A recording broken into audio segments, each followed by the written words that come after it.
already creating the pathway of where research findings will be translated into practice. Okay, so it's not just academic papers coming out going nowhere. Okay, though that's the idea behind the ARCs. And the 15 ARCs, they're of different sizes. They are slightly different structures, so they will have their own themes under which they kind of, organize the work they do. This is the structure that we have in the ARC Northwest Coast. So we have different themes. Don't bother too much. The key thing here to say is we have 3 pillars in everything we do, which is co-production and public involvement. So we call them public advisors. They're members of the community, and we try and co-produce everything with them. They're part of our steering boards, media groups, everything. Okay? And all of the resources that you see around today, including the slides that you'll see, like, as in this whole workshop package, it has all been co-developed with members of the public. Okay? Everything we do, we're trying to reduce health inequalities and increase health equity with our work. And we'll talk about that more the rest of the day. And then we're focused on capacity building and implementation, which means trying to help those who are not involved in research, whether it's community members, whether it's health professionals, to know how to do it, to understand it, to read it, to include it in their work. Does that make sense so far? Okay, so can I just invite Keith and Nahid to introduce themselves? I said you're public advisors, but maybe you want to say something more. My name's Nahid. I'm a public advisor for ARC Northwest Coast, and my background is I'm a family court magistrate as well. So equity is something that I see all the time. I will not say very much. Good morning, ladies and gentlemen. I'm Keith Holt. I was born in Victoria Hospital, although for 30 years lived in Fylde. So I'm really county, I'm not a Sam Groman. You know what that is. So, giving context to why I'm here, I'm a survivor of the mental health and because of the complications of my childhood and teens. And I got involved at the very beginning with King's College when we had a mental health review in 1993, and that was my route to empowerment and find out what is going on in Blackpool in mental health, how bad things were, and it's been a continuation. I joined Lancashire Advocacy to promote advocacy in mental health, then progressed to, I've been over 20 years at UCLan talking to students and whatever, and I'm also a member of Looping at Lancaster University.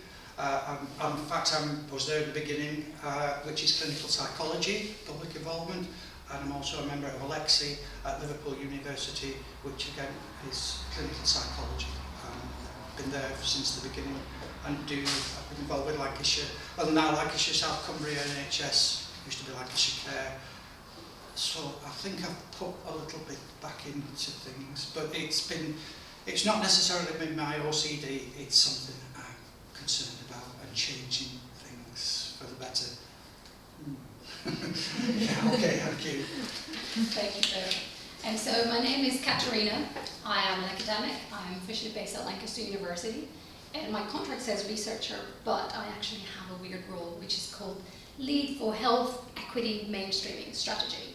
And that stands for a whole strategy that we have developed, trying to get those who do health research to do it taking into consideration health inequalities and health equity. So part of that is doing these type of workshops. So that's about ARC and IHR, and we can talk about it some more, but we're here to talk about health equity today. This works, there we go. So has anybody ever heard of health inequalities before today? Everybody's nodding, almost everybody. Health equity? Less so. Okay.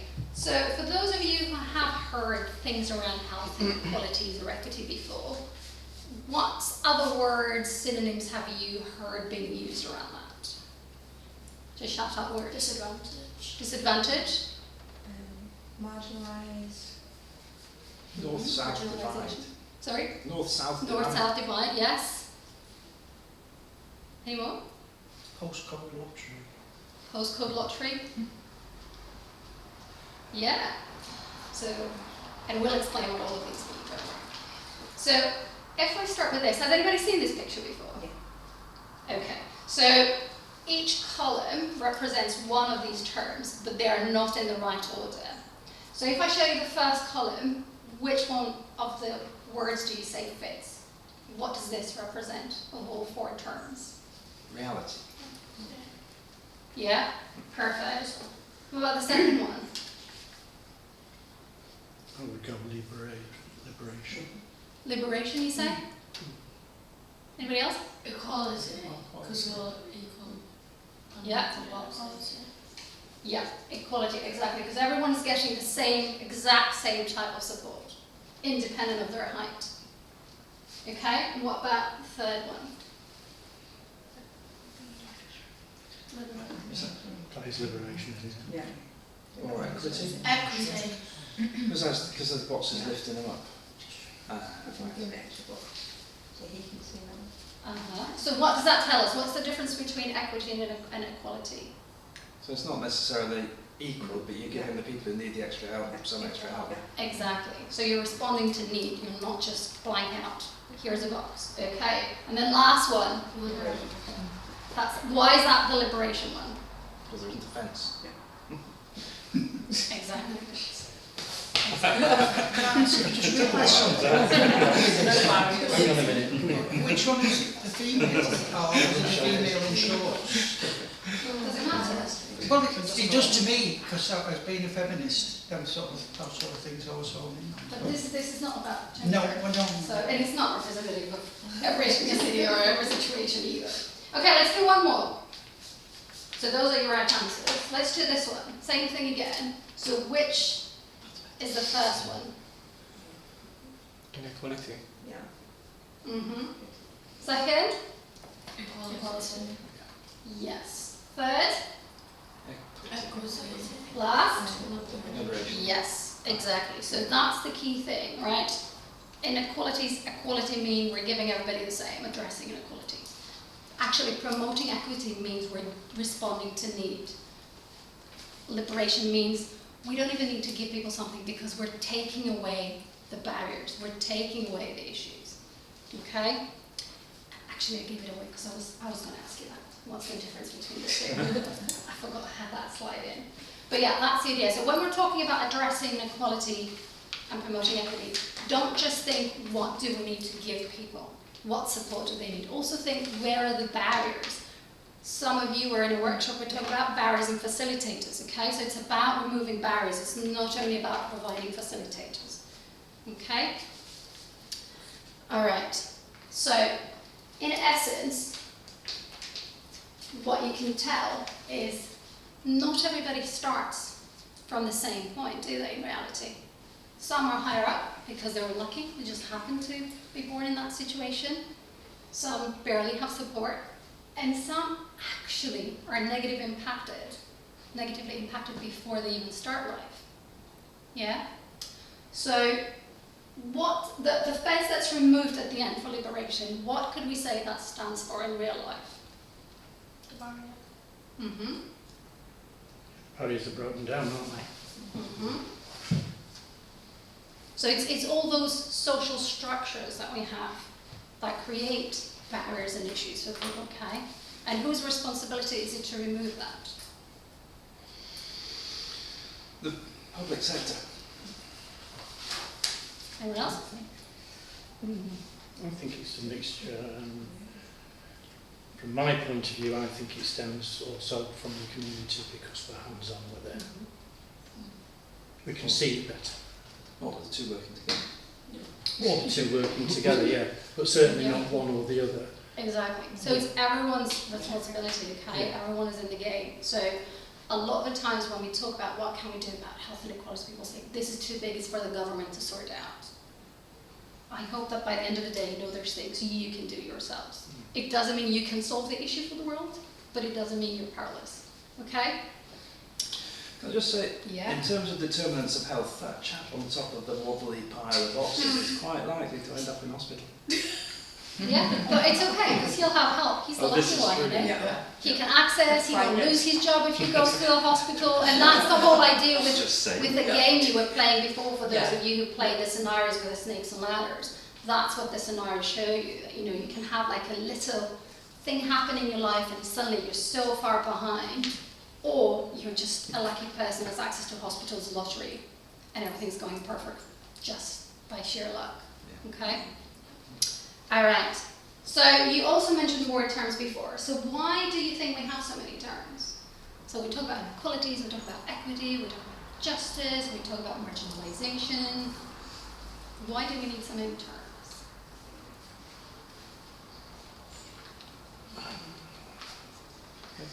Because lots of different people are doing research about similar stuff and have come up with different terms. Different outcomes as well. I would say different terms will have different outcomes. You can't collate it all as one because you'd never succeed. So it And so can't- everyone can understand, because they're all different terms, so they mean something different to everyone. You're all right. So there's multiple reasons. One is there's that difference between academic terminology and lay terminology. The other thing is, yes, terms are synonyms, they're not always exactly the same. The problem is they're still used interchangeably, which leads to a lot of confusion. People will mean equity and they will talk about equality or inequality. Okay, so that's one thing that's causing issues. The other thing is those big terms, they are umbrella terms, so lots can fit into them. Okay, so you may be using a big term, but actually meaning something quite specific in it. Again, leading to confusion when you're writing something, when you're talking to others. And the last one is the terms, the way we use them, and I mean, you're all familiar with issues of stigma and discrimination, it's attached to language as well. So some of those terms will be attached to different political agendas, which means they imply different actions. So are inequalities the responsibility of the community? Are inequalities the responsibility of one single person? Is it my fault I need to stop smoking, and eat healthier, or is it something else around me that needs fixing? Okay? And so they come with different implications. So that's why there's so many terms, but the key problem is that they're used interchangeably to mean different things. Okay, how are we doing so far? Some of us. Okay. Now, has anybody ever heard of social determinants of health? Yeah. Yeah. What are they? I don't know. There are wider determinants of health, so for example, I'll just say an example, say that you're living like a modern house, and then that will become like breathing issues, like asthma, COPD, things like that, and say that your mental health is bad and maybe you don't want to go to work and maybe you claim benefits, and it's like that cycle.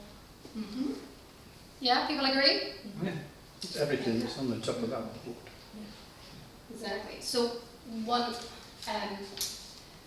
way to explain social determinants of health are the conditions in which people are born, grow up, live, work, and age.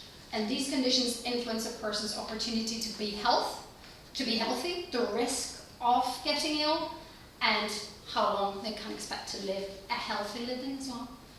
So social inequalities in health, they are unfair and avoidable differences. So that's the key thing, that they're avoidable. That's what makes them unfair. And they're the result from the uneven distribution of what we call social determinants. Okay? So can I have a list of social determinants? What can count as a social determinant? Give me examples. Unemployment. Unemployment. Poor housing. Poor housing. Education. Education. Drugs. Mental health. Yeah, health, drugs. Drugs. What was that? Sorry. Mental health. Mental health. Okay. See which ones are in the list. And this is not an exhaustive list. But you've got things like income, education. Good morning. I think we're in the wrong place. Are you? I would have known. No, you're not. This is the health equity workshop. Are you here for that? Yeah. You're in the right place.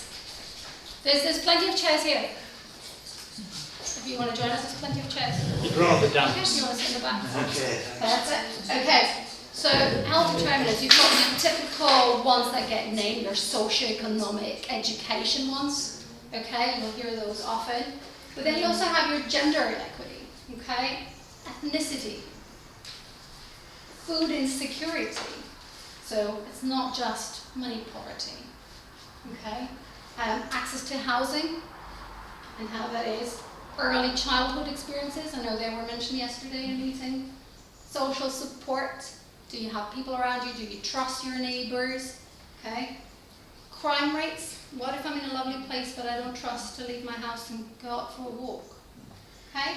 Transport. I need to go to the hospital, but can I actually get there? Or I need to come here today. Is there public transport to get me there? Air quality. Okay, so it's the whole bubble within which we live, basically. It's what determines your health, your chances at a healthy and long living. Yeah? Okie dokie. So we've had inequalities, we've had equity, we had social determinants of health. Last term for today, intersectionality. Has anybody heard of that one before? No. Yeah. Yeah? Yeah. Go on. Yeah. Surprise us. What is it? It's apparently, from what I understand, this woman in, I think, America, she came up with the term. I can't remember how she came up with it, but I just remember that she was American and she came up with the actual term, and then all of a sudden it started being used across. To mean what?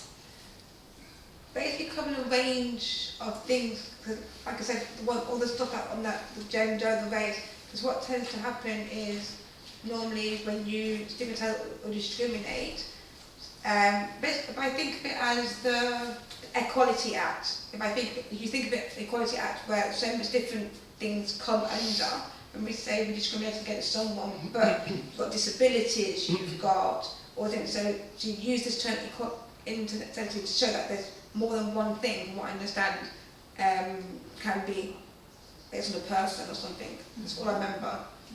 Yeah. Okay, so it was Professor Kimberly Crenshaw. Yes. And actually she's a law professor. I don't know if she's the one who found the term, but she's definitely the one who coined it in this situation. So we have a video first, like it's a short one, that explains intersectionality quite well. Does that change your view? It explains, it's not changed my view, but it's explained a lot that we are probably missing that needs more attention, I feel. So a lot of the research done in the past around health inequalities was looking at one determinant at a time. Let's measure gender, let's measure ethnicity, let's measure equality, okay? But we don't actually live in a lab, so we can't assume everyone with that type of income will have the same health outcomes, right? Because there's other things impacting on our lives. Where we live, who we live with, who's around us, all sorts of things. So this is the idea that when we're looking at health determinants, it's not about adding them up, because by having those social determinants in our lives, they also interact with each other. So it's about the intersection of those axes. And when they intersect and interact, it's like they're creating a new form of discrimination, of inequalities, of health determinants, okay? And that's relatively new idea coming into research, into health research now. Okay, it's not looked at as much, but this is the new term, if you like, the trendy term that's coming up. But this is the idea behind it. We need to make it more realistic. And more realistic means we need to look more holistically at people, at the whole person, at the whole context. So this is what the term stands for. Does that make sense? Yeah. Can somebody give me an example of how do we experience intersectionality and health inequalities? So we work with the Romanian population in Revo, and we deal with quite a lot of Romanian families. And initially we just started out to try and do some Romanian engagement, but it turns out that there is quite a big divide between the Romanian Roma community and the Romanian non-Roma community. And actually, the Romanian Roma community are poorer and not harder to reach, but in need of more support. And so so there's an example where we thought we were dealing with one community, but actually it turned out we were dealing with two. Okay, so it's two communities, but also within those two communities are men and women treated the same? Yeah. Are all ages treated the same? Okay, so that's where your intersectionality comes in, when you have more than one determinant. Your ethnicity, your cultural background is one thing, plus whatever else comes into it. Yeah, so it doesn't mean, but you're right in saying we can't expect every British person has the same experience, right? Why is that? So every time you're thinking of this is the population I want to study, you're actually making an assumption, expecting everybody that has that label attached to them, whether it's physical health condition, whatever it is, that they all have the same experience. They don't. What makes them different? Okay? So that's the key question to ask. So, but it's not about pitting groups against each other, okay? It's just about understanding those structural vehicles of inequality and discrimination that are in place so that we can address them. Does anybody know another term for the social determinants of health? Why determinants? We also call them the causes of the causes. Okay, so it's going back to the root of the problem. We will always have people who get sick, but we just keep giving at the point of them becoming sick. What about looking why they're becoming sick? If it's the air quality, we don't need health services, and we don't need transport to take them to hospitals, we don't need medicine, we don't need carers, we need to sort out the air quality, right?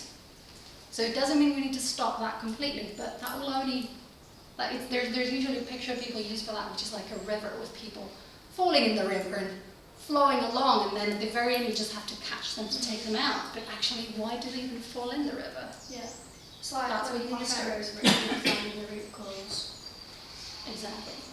So that's what we're talking about here, okay? But then it's not just individual things, it's not one thing causes ill health. It's how do things interact and intersect to create ill health. But that whole graph there is just one part. Mm-hmm. You know, you start opening up religion, you'll get Exactly. different tiers. I mean, what you're looking at there is mind-blowing, and it's very difficult, I feel, you know, in order to do a thing with Simon, do I need to look at his race, his gender identity, his religion, his class and sexual orientation before I can make my mind up what I can do with him? No. But that's, Yeah. do you know what I'm saying? I do, yeah, but that's the difference between equity and equality, isn't it? Because it might be that you need to look at my makeup to be able to work with me, because I might need some extra help to be engaged. But this is the intersectionality part of things that we should look at what we've got in common. Yeah. Like you've got the man and the woman there, you've got sections of it that everybody had in common. I think it's just starting to blow my brains. When you do research, you kind of have a sense of what you want to look into, okay? So for whatever you want to look into, you start thinking, why would gender make a difference? Why would religion make a difference? You know, the fact that I'm here doing this workshop today, religion doesn't make a difference.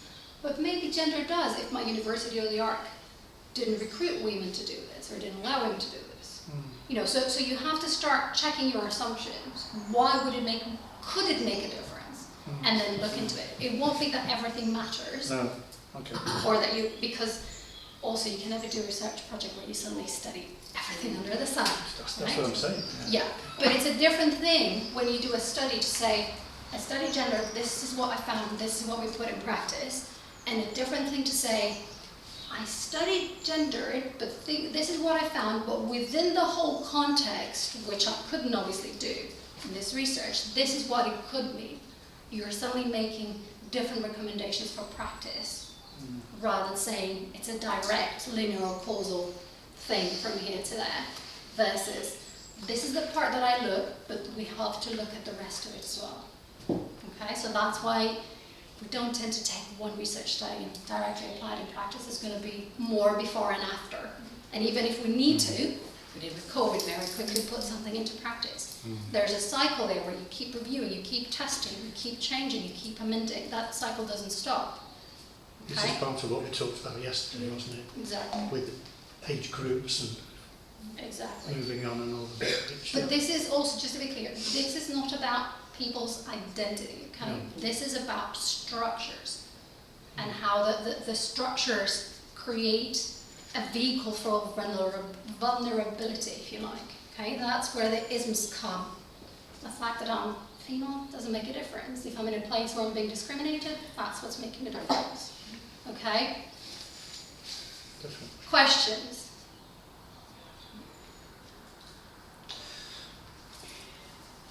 It's very bossy.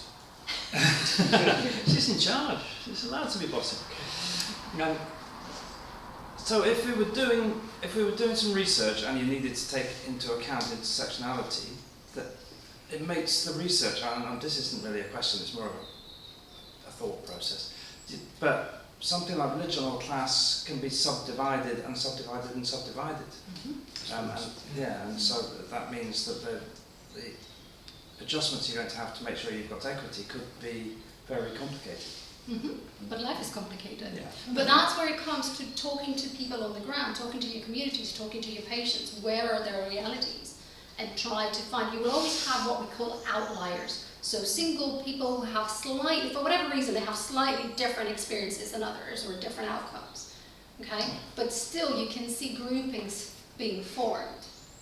So that's where you need to talk to them and see what's happening in real life. Where are those groupings forming? What is causing those issues? Yeah. So every community has different needs, so what works for one won't work for the other. You have to work on the ground to find out the problems to be able to solve them. Yeah, I was just going to say that the way I see it, you know, as a parent, so I apply equity.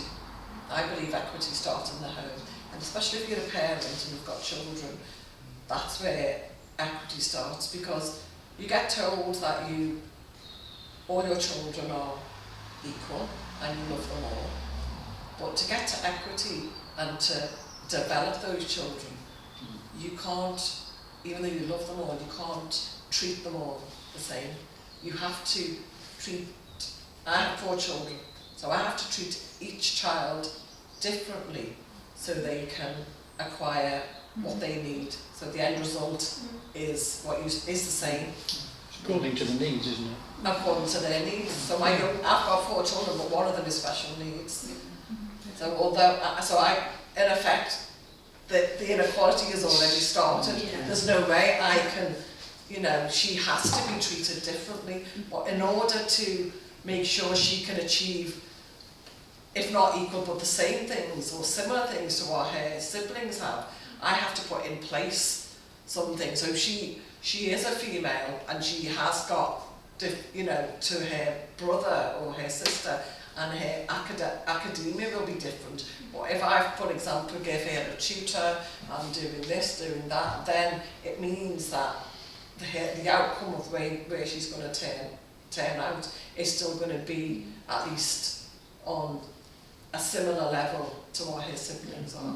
So that's how I see equity, and I do believe equity should start at home. Yeah, and I completely agree. But they're your children, so you know them, so you know all the complexities and things of their lives and their personalities. But if you're dealing with people that you're trying to work with, you've got to spend a bit of time understanding their complexities, haven't you? But you have to understand those determinants and the intersectionality in order to do that anyway.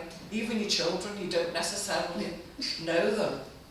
Yes, you do. They are your children, but when it comes to knowing them, you don't know them. You might have brought up one and thought, okay, but then the learning that I've done from that child, I have to, the mistakes or whatever I've learned from that child, I will apply it differently to for example, now my eldest child has had mental health problems, and when I look back, I know the root causes of where that came. So I've got a second child now who I saw had similar, but I picked up on those quite early, and I was able to put in the strategies and things. And they're both, 2 of my children, both are actually on the same level, but one is, her mental health is slightly worse because I wasn't able to put those things in place. But even though the second one has got exactly the same problems, but because those I've identified the barriers, I've managed to make sure that he's not worse. Do we not all, you mentioned special needs, don't we all, sometimes with respect, I see labels, and I think we all need special needs, but this child has got special needs. Sometimes to put that label on a child can put a lot of pressure on that child if it feels that it's got special needs. And I just feel sometimes, I understand what you're saying, because you've got to cater for the 4 children, the need is different, so we call it a special need. But it can be a label and it can stigmatise too. Well, can I just say that even though I've told you she's special I needs, know. I have actually brought her up Yeah. to understand, and I think that's the one thing. I'm not knocking it in Maybe any way. Yeah, no, I'm just saying I've brought her up up to understand that she is actually equal to her siblings, Great. and she's exactly the same, which in effect, even though we say this, is actually meant it is difficult for her now, because she's been brought up so well, Yeah. she isn't the same, but she processes and thinks that she can, so she doesn't understand the No, consequences. we need more of you. Same with my daughter. If you do. That's what we were discussing yesterday, weren't we, about when we were saying about people in the community, and when we talked about disabilities, and we were saying about the physical, you can see it, it says one in a wheelchair. My 2 children have hidden, and when it's hidden, it's harder to see. If someone has a disability, they're not going to tell you. Some people will, some people won't. My children won't wear that tag. There's a tag out there, you can wear it, and it says, I have a disability.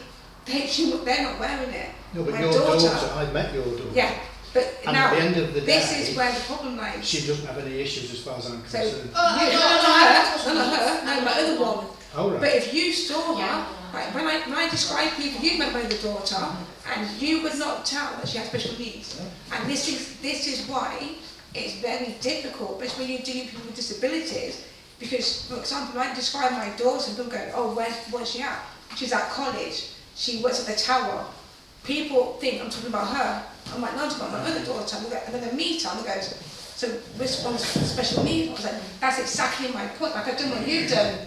I've raised her to say, just because you have been told this label doesn't mean you can't do anything. Exactly. So when people meet my daughter, like Simon knows my daughter, you will not tell she has it, because I don't believe labelling. I've had it all my life being labelled just because of my nationality or my gender. And the thing I want that being put onto my life, I've seen the destruction it does. And this is where I think that intersexuality, when she brought it out, was because, like I said, when we talk about Claremont, there's people living in Claremont, they don't think, they're not. They could be working, they just happened to move to Blackpool at the time. That was the only property that was available. But they're now being labelled as someone who doesn't work, someone who's abused, someone whose kids are going to cause violence and smash your house just because through no fault of their own. And this is why. So the language we use is really important, and it's one of the ways to actually try and address inequalities by using the right terms that people want to be called as, termed as, okay? However, what these terms are, that is where you need to ask people, and that comes to language, that comes to what treatment they need, what needs they have, how can we support, and that's where your patient and public involvement comes in, and that's not just for research, that's not just for you being here, part of those research projects saying, this is our experiences in Blackpool, this is what we need done. This is also in trusts. You know, you've got patients in public, and you may not meet just to address what you were saying before, you may not meet every individual person, but that's why you have representatives from that community.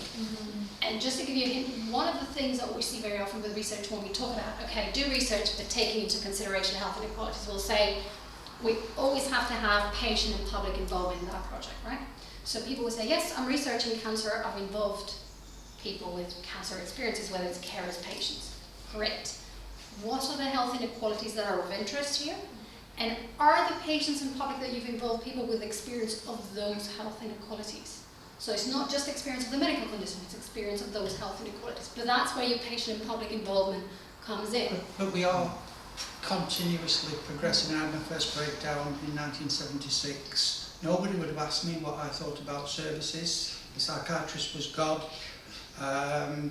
The ECT helped, but psychotherapy was useless. I went to, so when I went back in '88, that's when I saw the changes. It's time to start talking about your childhood and teens, and then moving on to being involved, as I said, with the National Service Framework and the mental health. We were looking at everything in social care and mental health in Blackpool, and I was on quite a few steering groups, and I came away with needs, quality, cost.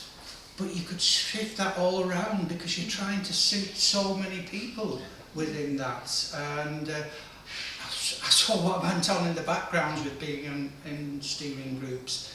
But I was so angry in 1993. I was angry about the past, my own past. I was angry about stigma of mental health. And I was angry about Mrs. Thatcher's Clause 28, which I thought, what sort of a world am I living in? I'm disenfranchised wherever I turn. So that was my driving force to let's change things in some way. You know? But So the key thing with the steering groups is that and with all of these things, is that we're there to do things with people. We're not there to do things to people, whatever people means in your case, if it's patients, communities. Okay? So and the holistic approach you mentioned, that really came clear this year at the health mellah at UCLAM, you know about the health mellas, and what the doctors said at the beginning, and they happened to all be from the Indian community. And I thought, wow, you talk holistic approach. And I had a chat with them at the end of the day and said, brilliant, this is what it's about. Because it took long, well, I dare say, care plans are still not right. You're not asking the right questions. So, And I suppose that's why this stuff is so important, isn't it? If you're going back to needs, quality, cost, which has constantly got to be balanced, you have to do this stuff to find out how you balance those three. So we had quite a bit of theory and terminology this morning. Do we know by now what equity is, difference with equality? Everybody nods, makes sense? Okay. So we're talking about other terms and why we have so much terminology around that. We've spoken about social determinants of health, so your causes of the causes, and we've spoken about intersectionality. Are there any questions about what we've said so far? The religion part of that last graph, apart from the Jehovah's Witnesses and blood transfusions and one or two other things I know about, can you give me some other examples of why religion's up there? So, religion is part of, this is the graph you mean, right? Mm-hmm. It had religion, yes. So, religion is part of what determines the way you live or what you want to do, right? So, let's say a Muslim woman goes to a doctor and does not want to see a male doctor. It affects her needs from the health services. If people are being discriminated because you can see their religion from what they're wearing, you're again being disadvantaged because you don't feel safe to go, or you're being discriminated, you don't have access to everything you need, or you're being pushed to live in a certain area when actually you didn't want to live there in the first place. Does that make sense? For example, if you think of France at the moment, Think you what, sorry? France, they actually have written into their laws that no one is to show any form of religion. So that's, the Christian could be the cross, the Jewish with their hat. So now they said the women, no girl can come in now with, so the other day, loads of them got refused, weren't allowed to go into school. They actually shut the doors on them because they've now made it law that now their hijab is now to be removed. And obviously, part of their religion, they need, the women are not allowed to be seen without it. So now these women in France, they get in Afghanistan, but in France now cannot go to school just because they. That's not good. And is that, I've just asked the question, is that a bad thing? Yeah, but this is. And I'm a Muslim Yes. woman asking Yeah, that question. and this is where, as I said, because this is where I had, because my son's father, he's from Bangladesh, he's Muslim, and that was one of the things I asked. If I became Muslim, would I need to wear the hijab? Again, you're Muslim, you're not wearing it, and I think this is where sometimes the confusion lies, because you're not wearing it, and then you. I think that's a completely separate topic, but the main problem is, and this is in all societies and all religions, that there is a mix-up between, and you see nuns, they're Christian nuns, Yes. yeah? So I'll just give you that example, but the difference is between culture and religion, and unfortunately in every religion there is a mix-up between religion and culture. And the reason I ask that, is that a bad thing? Yes. For me, because for me it's not a bad thing. Yes. Because I do believe that people should be treated, you know, yes, they should be treated equally, and if possible, you know, depending on their needs when they are in a certain environment. So if they're in school and you don't know what, you know, what they're all equal. Yes. But then after that, Yeah. it comes to treating them for what their needs are. Yeah. So, you know, I personally don't believe that is a bad thing, and I think, you know, if it was nipped in the bud in this country, we wouldn't have the problems that we've got now. It's again like with Muslims, religion with the food. Same with the Jewish, it has to be kosher.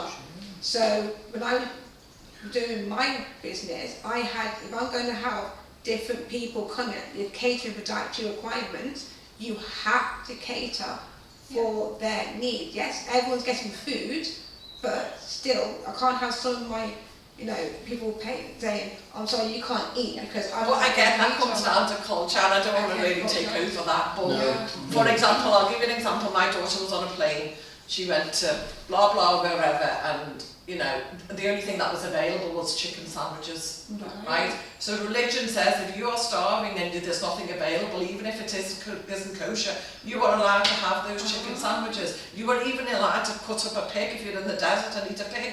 Do you understand? So I think the problem is, you know, I personally think I'm quite blessed. You know, my name's out there if you see it, but you know, I was brought up with a very logical mind. At the end of the day, you know, if we start discussing these things, we're just causing problems within ourselves. And I think the main thing is we need to understand these things. And like what Catherine has said, we need to remove the barriers and just try and understand. But the problem is that the thing in this country, unfortunately, We're getting sidetracked. and I mean, None of that's I mean, that's logical what I've just told you. There's nothing there to do with religion tells you you can eat it. Okay, so The this question is not an exhaustive Yeah. list of the social determinants, okay?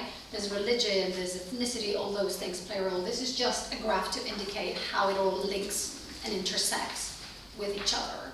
And whatever measures are put in place, we can always debate, are they good or are they bad? But the fact that we need measures in place because there's discrimination, because there is stigma for personal characteristics, whether it's gender, whether it's ethnicity, whether it's religion, that's why those things feature in. Does that answer your question? No, it doesn't, no. Okay, do you want to ask it again? Well, the only thing we've covered on health is your example of the female going to a male doctor. All she needs to do is ask for a male doctor, a female doctor, and she'll get one, surely, on that interest. Well, she might not necessarily get one. Also, Why not? because there might not be one available. Because they're all taken up and then she has to wait longer. Does that mean she's longer in pain? Not that difficult to believe, to be honest. Trust me, these are real experiences. I'm not making this up. actually not. But also, Okay, well, because of beliefs that may be linked to religion, may be linked to ethnicity, for whatever reasons, there may be a reason to not believe in Western health systems whilst you're still living here, for example. So you may not be open to approach and go to a hospital. So, or because of your religion, because of your ethnicity, because of your cultural traditions, because of the way you live, you may be at increased risk of certain health conditions. Okay, so if women are taught to stay at home, I don't understand walk once a day, and I'm going to the extremes now, but that increases their chances of ill health, whilst they're also less likely to go to the doctor. There are certain I mean, we- people who are Closer to answering your question? certain diseases. I mean, everything on that graph there, we could spend weeks discussing Oh, it yeah, I agree. on an agenda, but we're generalising there that it's all intersectionality and it's all related. That's the idea. Yeah. Is that okay? Yours was quite specific. No. I think as individuals, it's just up to us to try and Yeah. continue to explain these things. On your question, sir, I actually did go to the doctors a few weeks ago, and I filled in the e-consult, and I specifically said I want a female doctor. And when I walked in, it was what I would say obvious it was a male. I walked in and I said, "Do you identify as a woman?" And he said, "Pardon." I said, "Do you identify as a woman?" I'm just asking because I did request a female, and I don't want to, you know, insult you. And he just started laughing, and he did offer me another appointment, but obviously, for me personally, just regardless of the topic, I still felt he's a doctor, and it doesn't matter, you know, I'll But he swallow my ignored- embarrassment and get the consultation that I want. But not everybody is in a position to make that decision at that time. No, but it was wrong what they did, because you were given the opportunity to fill in a form that they were supposed to take notice of. They obviously, somebody didn't take notice of that, which actually put you in a very funny it position. did. Well, I was given the And choice to either go out to make another appointment Yeah. or get my But you were there for that appointment based on your needs needs. and requests, and they weren't fulfilled. It's wrong. We need to And what address it. did make it raised during the discussion was, well, I'm not a woman, well, that's why I wouldn't know. On that note, On that. do people need a 5-minute break, or are you Yeah. okay to carry on? Health outcomes, less life expectancy, etc., etc. Okay, so well, what the gradient means is that when we talk about health inequalities, it's not just about the poorest of the poor. Yes, they may suffer more, but it doesn't mean that people who are rather advantaged, let's say financially, they don't experience any form of inequality. Okay? They may be better off, but they might still experience some form of inequality. So when we say, let's do a research project, let's talk about health inequalities, don't just think about the most disadvantaged. Remember, with equity, it's about offering support based on need. Okay, so it doesn't mean you only offer a box to those who are lower in the ground. The others still need a box to see over the fence. Remember the first graph? But it's just the size of the box that differs. But it doesn't mean there's people who don't need a box. Okay? You with me? Okay. And the third thing, and we'll come back to this again, but we did mention it before, there is this individualistic versus ecological structural mindset. It means what we were saying before, do we feel we're powerless? Can we do something? Or is it a big structural issue that only the government can sort out? Okay, and there's a balance of the two there to be struck. It's not one or the other. Okay? And to an extent that's political, isn't it? I mean, it's a political decision on how much the big structural stuff is going to be funded and how much is left to the individual. But you vote. Yeah. You vote. No, I'm just saying. And also, I'm not saying it's not, you know, there's things there to be done, and at the end of the day, even by taking part in research, you are formulating the ideas that whoever is in power will have to rely to say, based on those findings, based on what the community said, this is what we're going to fund and introduce. Okay, so you still have power. It's influences. No one is the almighty who can change it all, but it doesn't mean we're completely powerless and nothing to do. Okay? We need this. We need these structures, these papers, everything else to be able to go to a government and say, you know, if they will just come to you and say, on what basis are you saying this? Exactly. So we need all those there, and then it's. I think whatever government is, I think it's non-political. It's the one that's in at the time. If you've got a need and you can prove that need, it should be acted upon and funded. You know, our academics are critical to the futures of what we do. It's not the academics. It's not the academics. It is You're because- here, no. Part of the whole research you're involved in, you know, it's all about telling the academics, you as community, you as people, you as lived experience, this is what we need. These are our issues. The academics, they know the methodology of how to do research, but it's based on your experience and your needs, and you're going to tell us how to best implement it. I know. So it's about the two coming together. It's Yes, not it about is. the politicians, it's not about the academics. No, I probably said it absolutely wrongly, teacher. Oh, you're always being recorded here. Please edit. It's a good job she knows me and I know her. If you No, sorted out where the greatest needs are, then we get to the quality, then you have to decide what quality is, aren't you? Quality of just being a human and existing. yeah, but that wasn't. Quality of services. But that wasn't the point I was making, really. We can, you know, basic Brian, I will say it as it is when it isn't. People either love me or hate me, and they might not take notice of me, but through learning, through academics such as Christoph and Katerina, and the stuff that they will take away and study and bring back to us, gives us a lever with anybody, because they can put it so eloquently. Sometimes they won't listen to us because of what bull lad. But they'll listen to, you know, somebody more educated and who has studied it fully. So I think they'll take more notice, and that's why I say we need the academic type of people to put that point over sometimes for us. It's the communities and the public and the likes of public advisors that all the academics are doing are translating what we, the communities, are telling them. I forgot to bring you in then, because yes, you are as So important. what, exactly, so in fact, the more important than the researchers or the academics, because without us they've got no research, and they need the people on the ground. I personally believe there should be a public advisor in every single department, you know, in everything, because it's the people on the ground, it's the public that are going to tell you what the needs are. We know what we've gone through, and then there's people, and I look at the likes of myself, who have gone through all these social determinants, who knows what the barriers were, how I overcame those barriers, and this is the reason why I am where I am, and that is, I think, the most important thing. But we take away the passion. Yeah. I can see the passion. There's passion in everybody. No, but it's true. It is. There's passion in this room that is so passionate, and that's why we're all here. The I mean, only I can point give you an I was trying example to of make, unless research. I'll come to you because you are so Yeah. passionate. But No, I'd I'll like give you a small Katerina to example. write the essay for me so that somebody will look at it. I'll give you a small example of research that I done a few years ago, which was about cancer screening. Okay. And the research came about where they determined that that there was a certain number of there were pockets of people in certain areas that were not coming for their bowel screening. Right, they were due, the kids were getting, all this exposure was getting posted out to them and everything. And this was, you know, and I was involved in that research, and at the end of it, the impact was that, okay, what we'll do is we'll get some people, volunteers and things, and we'll send them to the surgeries. The surgeries will give us the numbers, and we will ring these people up, and all we had to say was, you know, you've been sent this kit, this blah, blah, blah, and you need to have it. So it was just like a reminder.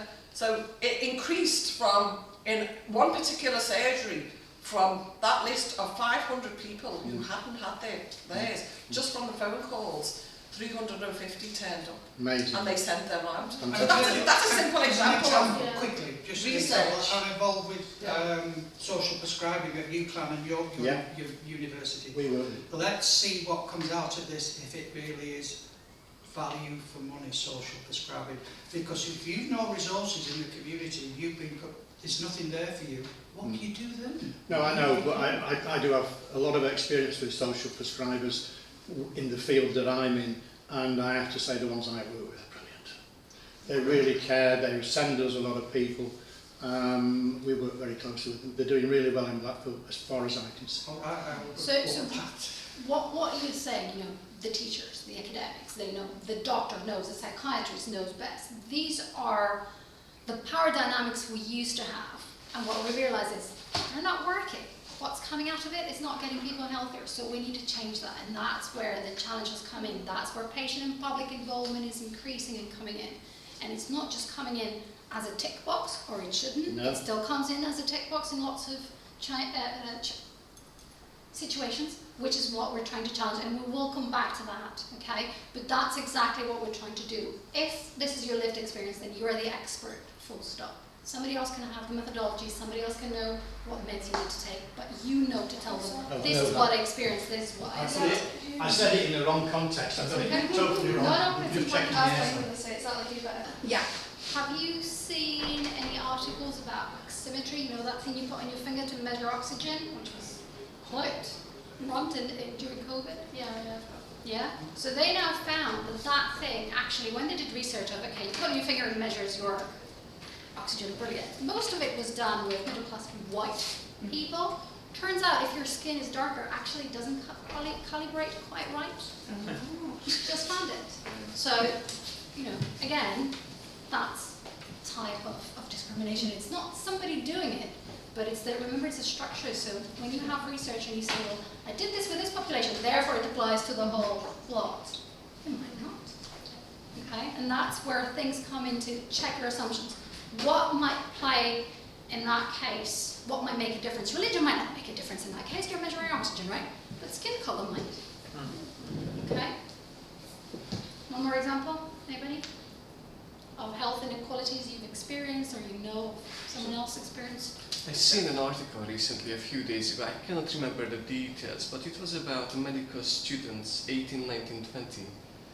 somewhere in the West, and he was talking about how he has been taught. It's a very similar example. How he has been taught in a medical school of measure certain skin discoloration in relation to some kind of illness, and he was only taught how discoloration appears on white skin. So now he's doing a whole campaign of how this discoloration looks on other than white skin. So that's just a simple example. Similar. I guess I've got one, I'm not sure whether it does or doesn't. But when I was younger in school, I could not put weight on at all, and the doctor's like, oh, you're not eating, you're not doing this, just because of the age group I was, and that's like apparently it was a new trend back then, as the doctors said. Really, I have Crohn's disease, which I don't know if anyone's heard, is that's the reason I could not put weight on. But until I was 16 and had the adult scope, that like all the way through my teenage years, couldn't put weight on. I always got told it's because I'm not eating, but I could eat as much, but I'd still not put weight on. But until I was an adult, and then they're like, oh, well, that's why. So a bit of ageism because you're a teenager, Yeah. and therefore discriminated. It's behavioural. It's the age. Teenagers. Yeah. With all sorts of behaviours. How many times do we hear that? And actually, there is something serious going on mental health that you need support. And now I'm an adult. I'm on the right medication, and now I can put weight. Good. So the work we did in Revo around Central Drive was around unplanned hospital admissions. And I suppose that's sort of looking at why that is, so that the unplanned hospital admissions in Bloomfield Ward are very high. And that's trying to understand, I think, what the health inequalities are. Why in that area particularly are unplanned hospital admissions so high? And there's, I think if you ask people without doing the research, people will make assumptions and say, well, they're all just taking drugs and drinking too much down there. So that's why we're doing the research. Exactly. I mean, things like that you just talked about now, that data's available in the NHS for somebody to extract somewhere, because if you don't know why it's so high, to actually quantify it, was it drugs? Was it flights? Was it? Yeah, I think it's so. There's a, you know, those, I don't know what they call, what the technical term is, where you create a line graph out of lots of dots. Yeah. And so Bloomfield, although So a graph like this. Basically. yeah, but there's dots, but there's dots, Scatter. but there's scatter graph. Scatter, Yeah, scatter graph. So, Photograph. so it's understandable that Bloomfield should be at the top of that in terms of disadvantage at hospital admissions, and that's fine, they understand that, but Bloomfield is an outlier, it's way up there. So there's an extra reason, and they want to find out what the extra reasons are. And what data is available? What data the trusts collect as in written data just because of you coming in? Who will look at it? How they will analyse it? I tell you, that's a whole other section. I can believe it. There's lots of issues there, and how also do we connect data? Because he's talking about one community, but you need to be able to compare it to other communities to maybe understand what's different, but maybe you don't have access to that. So there's lots there with data and who analyses it. Yeah, GDPR is a wonderful thing. Yeah, but it's not just that. No, it's been Okay. critical. So just an example, you said north-south before, that's the difference where we keep seeing the northern being more deprived from the south of countries. But just an example, so these are health inequalities in England over time. So life expectancy at birth. Okay, so you can see starting from 1980 all the way to 2018, what that tells you is we tend to live longer, right? Because we're getting healthier, medicine is improving, life quality is improving overall, right? So we used to live for about, I don't know, 77 years, now we're all the way up to 84 maybe? Yeah? Why is that different for males and females? Why should males live less than females? Okay, and that's where your inequalities come in. Oh no, I was just going to say, I remember seeing something about the men, something to do back beforehand was about the manual work at the time that the males were doing. Yeah. Most females were in the house, but apparently men, because they were doing like the coal mines and all of the manual work, it was something to do with all the diseases and stuff had that Yeah, effect. And That's whilst the that bit, yeah. sounds worse for Yeah. men's life expectancy, a lot of it was because women were not even allowed to do that type of work. Okay. What about But- the suicide rates in this Yeah, country? so there's not one answer to this. But that is something that we need to look into, and that's your inequality. So the fact that we're doing better grade, but why is there a gap here? There isn't one answer. So how can it be inequality? There's multiple reasons, but this is where the unfairness come in. Well, you I can't- happen to you be can't born call it female. a- Why should I live longer than you? You can't call it inequality, it might just be factual. Men live longer than women. Not it. It's not legally It's equal. not genetic.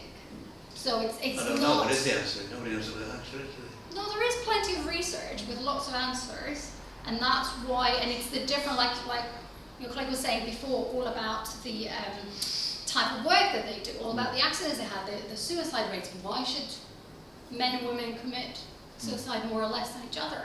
So there are plenty of reasons that are making this difference, but they're all unjust and unfair, because it's not by design of being born male or female that means you will live less. It's about the context within which you live and how you live. Okay?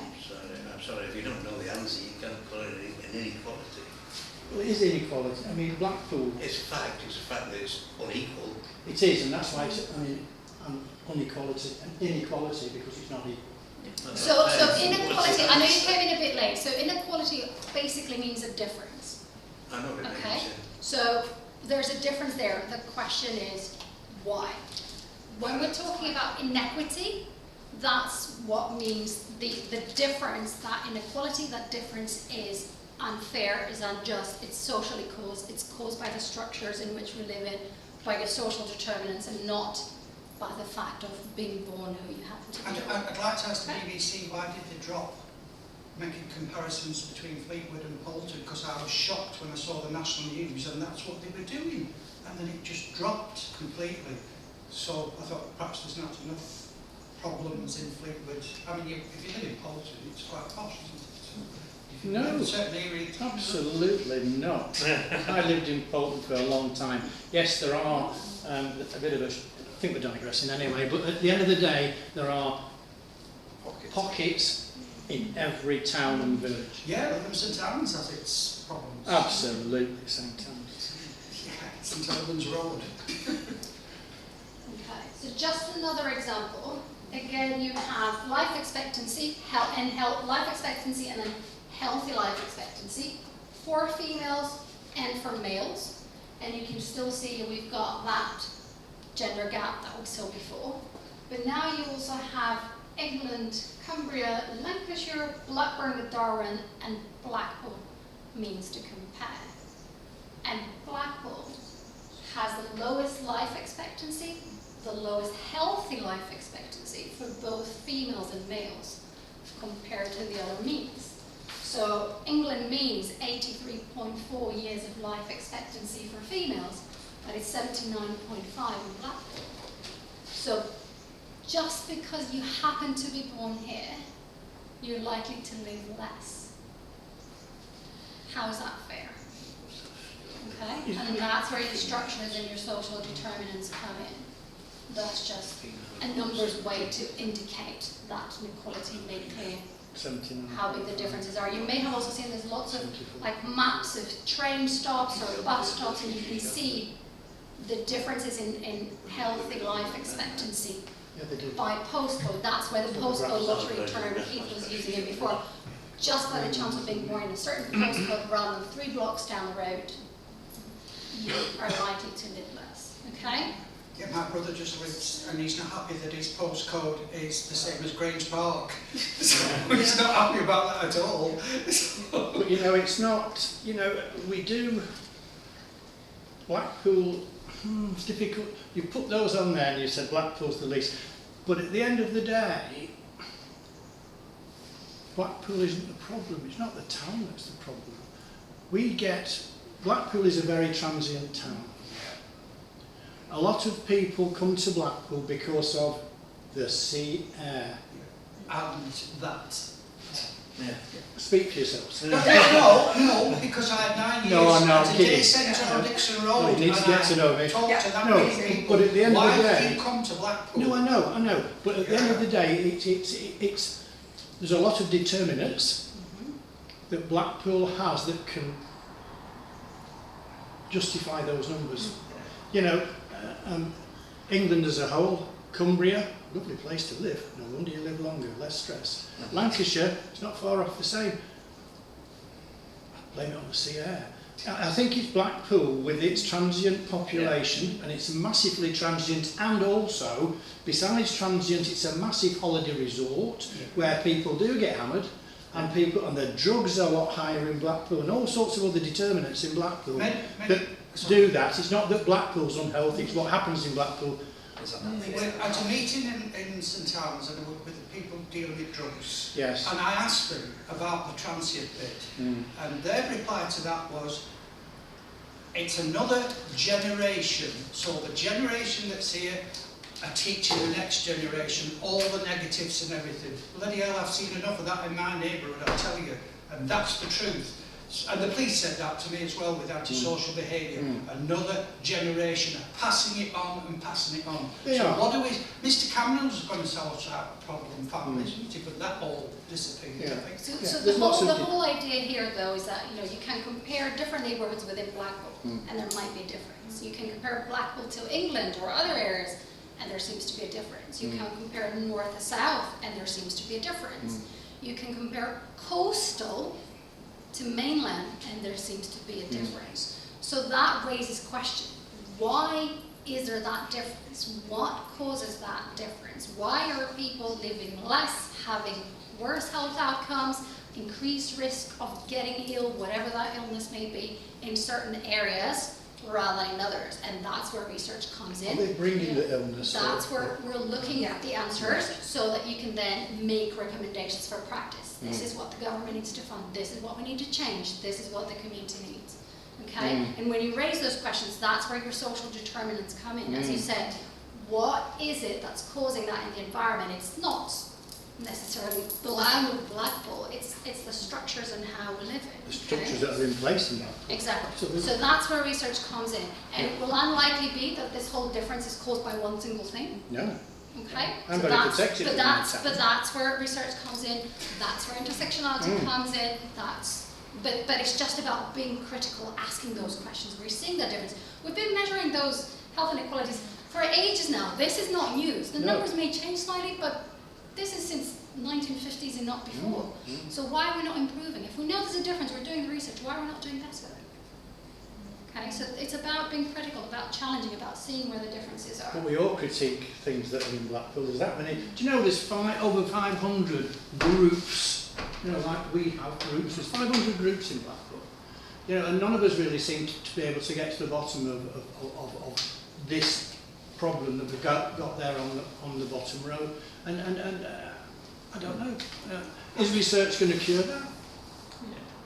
Research is looking for the answers, and then it's about implementing those in the right way. Who will listen to you? Well, that's where co-production comes in. Yeah. So you're co-producing with your communities who have the lived experience to understand what the needs are. Whilst you're doing that, you're already working on your translation of research funding, of research findings. Brian, your third So- sector, Yes, I am. who supports you, can they loan some money to Blackpool Council? Sorry, say that again.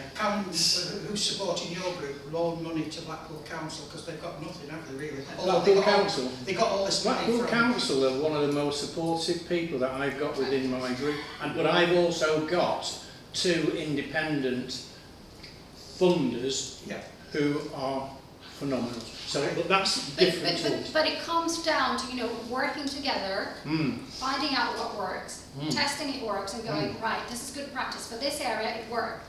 Maybe you don't copy paste exactly because another area is slightly different. But let me also disseminate and say, guys, this worked for us. Maybe you test it. Maybe it works for you. And that's where the idea that we were talking about in the beginning, where the ARC Northwest Coast, which we're part of, comes in. That was the whole idea of the government. If we fund collaborations between councils, between local authorities, between NHS trusts, between academics, between communities, charities, already, that's the implementation path already, because they're working on it together. I mean, we've got what, in my opinion, is one of the most passionate medical directors that we've ever had in Arif Ranjpur. He is so passionate. He supports us no end, and I would think he'll support you at Revo too. Blackpool Council.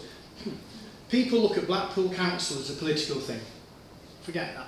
There are so many people that work passionately within that council to help people, and it's improving. And I think this lot will improve because people now are feeling more passionate rather than looking at a screen. It's rubbish looking at this screen. People are getting more passionate and helping the population, the community, the third sector. The third sector, in my opinion, is probably the best sector where we are feet on the ground working with the people. I've got 2,000 a month coming through my facility, and I've got all sorts of issues that we talk to. But you know, I've got a phone number within that council or somewhere, social prescribers, that I can ring up and go, shit, man, is that a problem? Leave it with me, I'll sort it. It's fantastic. So, we've spoken about other sectors and governments and what people be doing and academics and whatnot. Can I ask you, we split you in two groups, just for 5 minutes, and I heed if you want to each take a group. Just talk amongst yourselves, and we've hinted at this before. What can you personally do to address health inequalities in Blackpool? Okay? And think about all those social determinants that we've been talking about. What are things that you can address? Yes, the government, the structures, the local authorities, the NHS trusts, they need to do stuff. But what can you do? Can we just spend 5-10 minutes on that? I will let you mull on those thoughts throughout the day afterwards, and you can talk with each other as well again. But just to give you a different example that you're all very familiar with, the climate change agenda. Okay? It might be that you're not using plastic straws in your daily life, and that's working towards the climate change agenda. Okay? You're not changing the world, but you're doing a little bit. Also, it takes a push from both sides of above government political level and down the ground to make changes. You know, it was because people were pushing for the climate change agenda that suddenly firms have to report on their CO2 emissions and whatnot. Suddenly it's there to be talked about at that higher level. Okay? That will not happen. Politicians will do what they think their constituents want, right? So nothing will happen up there without you down here. So it's a mix and match, it's a back and forth, it's interactive, and there's always something you can do. Okay? As small as it is making a difference. So just wanted to give you that example, because I know this is a newer field for you, trickier to think about, but there are things. Okay? All right. That was a bad choice, I think, to make a comparison about climate change. Why? Because Britain is full, it's oversized, and we're not going to make a massive difference. You get China, who don't want to even get involved with going green. So you've got a little tiny country like ours that are overfull, and we're banging the drum about let's go green, let's do this, and yet we're not going to change the world because China and America won't But conform everybody anyway. needs to contribute. Same way you will not change the world versus UK government. No. UK itself may not change the world without everybody else in the game, right? But that's how pressure is starting, by us pressuring our government, by our country pressuring other countries. That's how discussions and actions start taking place. And when it first came about, it was again this massive issue governments need to solve, nothing I can do. But actually there are things we can do. So that's the equivalent, okay? This sounds like a big agenda, but there's always things to do. Yeah, I think that's right. So if you think about plastic carry bags. Yes. So plastic carry bags was a rule that was brought in by the government, but there were lots of people who already felt that plastic carry bags, there were too many of them, they were making a mess. And so when the government said, let's cut them out, everybody went, yeah, and it happened overnight. So, Yeah, but it didn't. They just charge you now 10p for one, Yeah, and but then it when you has- go to charities and carrier bags, there's no paper carrier bags in the shops. yeah, but you don't see carrier bags drifting down the street anymore. They've gone. It's made a massive Because difference. they're paying They pay charge for them. you, so you don't. Because they pay for them. I agree with you, we still need to completely, it shouldn't even be. They shouldn't be there, should they? If they're not there, we can't. But we can't again, use them. guys, any change, it won't happen this minute for the whole world and everything will be different tomorrow. Things take time, they get bigger, we put measures in place as a first step in bigger measures. As we get to know more, as we do more research, as we find out better ways, as the environment changes, so things happen. It's not a static issue, and it is a big agenda, but there are things to be doing, okay? So let's talk a bit more about research. So why do we do research in health inequalities? There's quite a few reasons. One is obviously to monitor public health, okay? Are people getting sicker? Are they healthier? How are we doing? Got how to plan and target specifically for our health and care services, and how to distribute our resources best. And resources will always be limited. You know, there's not an infinite number of resources, whatever resource you look at. So it's about how do we decide to distribute them. Okay? Identify new and emerging health problems, how we found out about COVID. Discovery of causal factors. So what is it that's making people sick? Is there maybe something in the water? I think there was a case of that in Lancashire a few years back, I've been told. Like the policies, the actions, what are our recommendations? What should we be changing? What should we be doing differently? Okay, so that's why we need research that looks into health inequalities, that looks into social determinants, the causes of the causes. Yes? Mm. Okay. And now, we do research, we measure health inequalities, we measure social determinants, fine. And with that, we're saying we need health equity.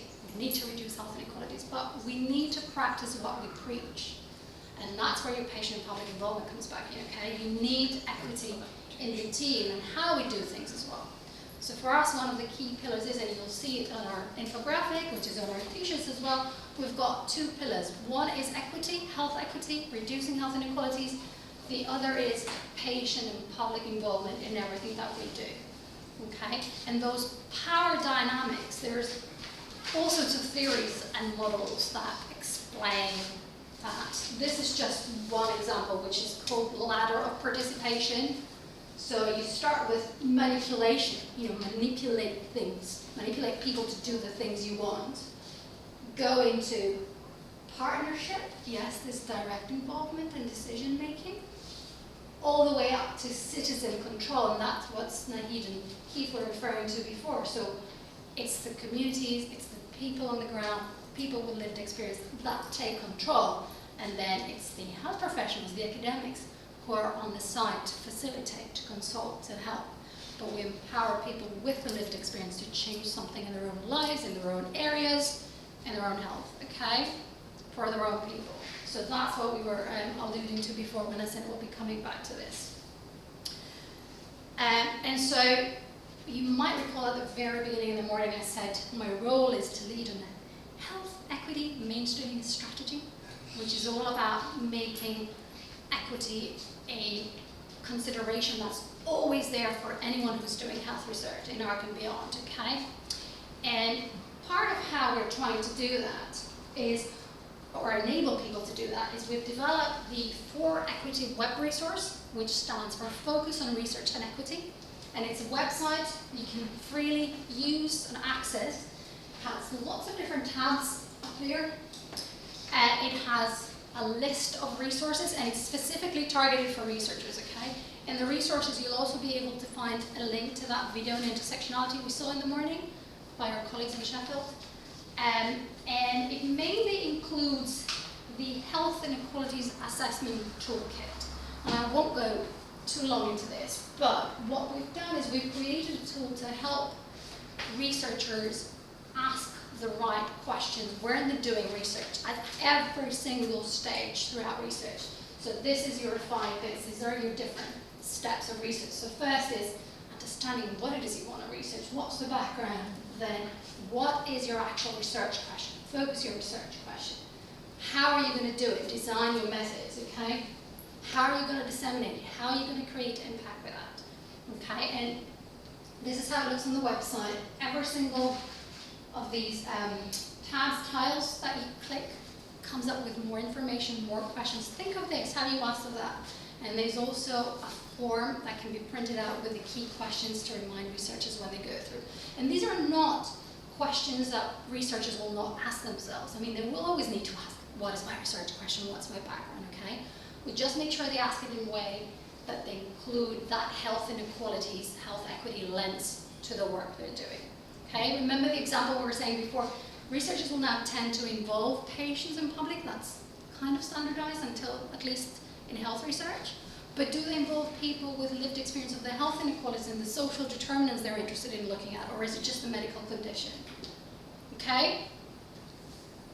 And so that's just one of the resources. Everything around, you see, as I said, is also co-produced with public advisors, and the idea for it is to be used in similar ways in research teams, in communities, wherever, to get a more playful start of discussions around what are inequalities, what is health equity generally, but then specifically, what does it mean for our work, what does it mean for our organization, what does it mean for our research project. Okay, so that's the aim of all of that, and again, most of it can be freely accessed, but that's what we're trying to do, to help people understand the theory, but also implement it in practice, because I said theory is not enough. We've been measuring inequalities for donkey's years. We need to be putting it in practice, and that's what's not necessarily as straightforward. That's a great resource. I looked at that last night and clicked through some of them. It's very interesting. So this is the Hyatt form I was talking to you about. That's what it looks like. And amongst other resources that you don't see today, we also have a podcast.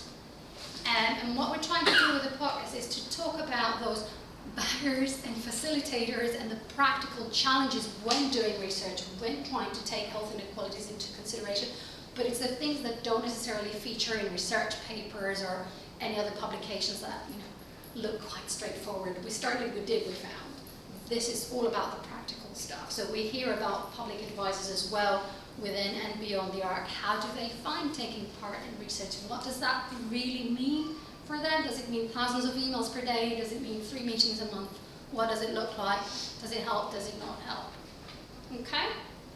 And just last thing to flag also for any of you who are active on social media, particularly Twitter or X as it's called now, this is our hashtag. So implement equity. So any work that we do or that we see that relates to health inequalities, we'll try and put out a tweet linking it to that, so that it's easy to find as a discussion and see how thoughts are developing over time. So that's it from me, but please ask any questions. And thanks for your patience, because I know it's been a lot. Can I get a copy of that, or can we look at it? Yeah. Thank you. Are there any questions? I know it was lots over the day. You know, when I've heard you talking, but it's not the first time, I was sort of thinking, is it possible to be all things to all people? Because I thought that with Tony Blair, that was his attitude, but you can't do that. No, he died 2,000 years ago, mate. I said he died 2,000 years ago. But why would you want to? Remember, equity is addressing people's needs and personalities. Yeah. It's not about giving everybody the No. same and assuming everyone should be the same, even if No. they're not. No. So, no. No. One research project cannot find out all answers in the world. One person cannot be everything to anyone, but I don't think that should be the aim either. Utopia. I know where you're coming from, because you've said there is all this research and all this money that's thrown at something, and yet it appears that we're no further forward. You mentioned that to me earlier, and I have to tend to agree, but they manifest themselves.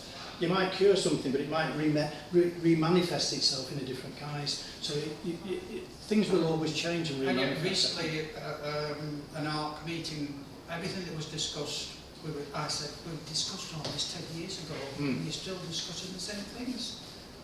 Because they're still there. Yeah. So we haven't got, well, it's all about finding the root cause and then doing something about it. But I think while we're doing all these researches, I think it's giving public awareness, and I think it's helping us form opinions, and it's helping us spread the right opinions by listening to people like Katerina and